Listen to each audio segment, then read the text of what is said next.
আজ আমরা চলেছি এক পরিত্যক্ত শহরের রহস্য ভ্রমণে। নাম তার কোলম্যানস্কোপ, নামিবিয়ার মরুভূমির বুকে গড়ে ওঠা এক স্বর্ণোজ্জ্বল শহর, যা রাতারাতি হয়ে গেছে ভূতের শহর। চলুন সময়ের চাকা ঘুরিয়ে নিয়ে যাই আপনাকে সেই বর্ণময় অথচ বিষণ্ণ অতীতে। ১৯০৮ সাল, নামিব মরুভূমি।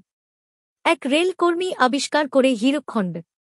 খবর রটে যায়, আর শুরু হয় হীরার খনি প্রতিষ্ঠার জোয়ার।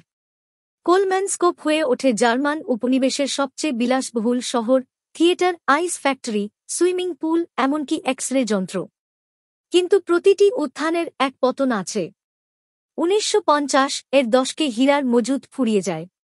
মানুষ শহর ছাড়ে, আর মরুভূমি ধীরে ধীরে গ্রাস করে বিলাসের শহরটিকে। এক সময়ের ব্যস্ত শহর আজ নিঃশব্দে স্মৃতির মতো দাঁড়িয়ে আছে বালুর নিচে। আজ এই শহর শুধু পর্যটকদের নয়, ইতিহাসবিদ আর আলোকচিত্রীদের আগ্রহের কেন্দ্রবিন্দু।